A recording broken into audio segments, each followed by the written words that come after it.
আসসালামু আলাইকুম। আমি শেরপুর জেলা নালিতাবাড়ি থানা গুল্লারপাড়ের একজন মৎস্য খামারি। আমার নাম মোহাম্মদ মজনু। আমি প্রায় দীর্ঘ 15-16 বছর ধরে আমি মাছ চাষের সাথে যুক্ত আছি।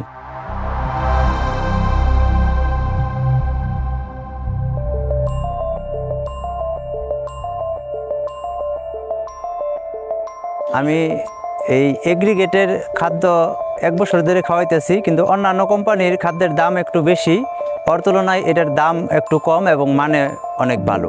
আমি এই ক্লাস যখন 5-এ পড়ি তখন থেকে আমার একটা ধারণা ছিল যে আমি চাকরি করব না, কারণ চাকরি সকালবেলা 8টার সময় যাইতে হয় এবং কি আপনার এই বিকাল 5টার সময় আসতে হয়। আমি একটা ব্যবসা বাণিজ্য করব যাতে ওর সাথে বেটার আমি ইনকাম করতে পারি।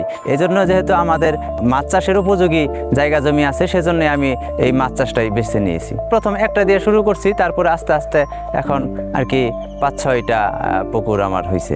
আমার আউটসাইডে অন্য আরেকটা বিজনেস আছে, ওইটাতেও আমি সময় দিতে পারতেছি, কিন্তু আমি চাকরি করলে তো আমি সময়গুলো দিতে পারতাম না।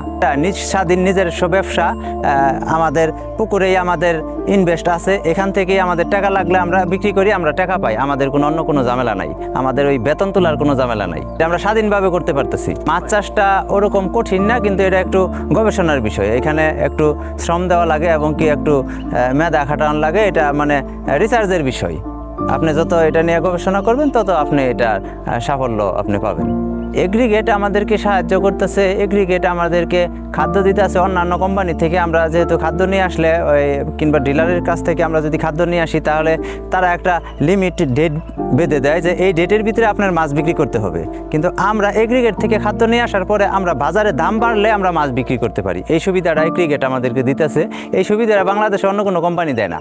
আমাদের কোনো সমস্যা হলে এগ্রিগেটের যারা কর্মকর্তা আছে তারা আসে এবং কি দেখার পরে এখানে আপনার মনে করেন সঠিক গাইডলাইন পরামর্শ দেয়। আমরা ওই অনুযায়ী আমরা কাজ করি। আমাদের ইনশাল্লাহ তেমন কোনো সমস্যা বর্তমানে এগ্রিগেটের খাদ্য খাওয়ানোর পরে হইতেছে না। মাছ চাষ করার পরে আমরা বিক্রি করছি। বিক্রি করার পরে এই গ্রোথ কীরকম অন্যান্য কোম্পানির সাথে গ্রোথ অনেক ভালো। এই হিসাবেই আমরা বুঝছি যে এটা আমরা পরীক্ষা আমাদের হয়ে গেছে, যে যেহেতু আমরা মাছ খাদ্য খাওয়ানোর পরে আমরা বিক্রি করছি। ফিড খাওয়ানোর ক্ষেত্রে এই খাদ্যটা খাই ভালো। এটার আসলে ওই যে প্রোটিন আপনার শুটকির এটা আছে, ওই স্মেলটা এখানে আসে, এটা পাওয়া যায়, এটা আমরা বুঝি আর কি।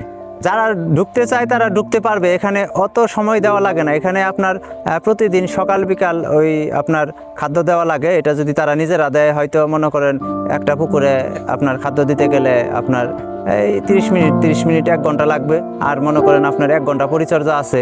তো এই তো এখানে তেমন বেশি কিছু নাই। আর এরপরে আপনার সঠিকভাবে আপনার চুন লবণ এগুলো ডোজগুলো করতে হবে। পানিটা পরিষ্কার থাকলেই আপনার মনে করেন আপনার পুকুরে তেমন কোনো সমস্যা হয় না। আমি খাওয়াইছি, আমি অনেক ভালো ফল পাইছি। অন্য যে কোম্পানি আছে তাদের সাথে আমি ভালো ফল পাইছি। আমি যেহেতু 1 বছর ধরে এটা আমি খাওয়াইতেছি। আর আপনারা যারা এগ্রিগেটের খাদ্য খাওয়াইতে চান, তাদের সাথে যুক্ত থাকতে চান, তারা এগ্রিগেটের সাথে যোগাযোগ করতে পারেন এবং কি তাদের খাদ্য নিয়ে খাওয়াতে পারেন এবং কি আপনারা নিজেরাই তারপরে আপনারা ফল পাবেন যে এটা ভালো না কি। আমি এটা খাওয়ানোর পরে আমি বুঝছি যে এগ্রিগেট অন্যান্য বাংলাদেশের কোম্পানির চাইতে অনেক ভালো একটা কোম্পানি এবং কি খাদ্যও ভালো।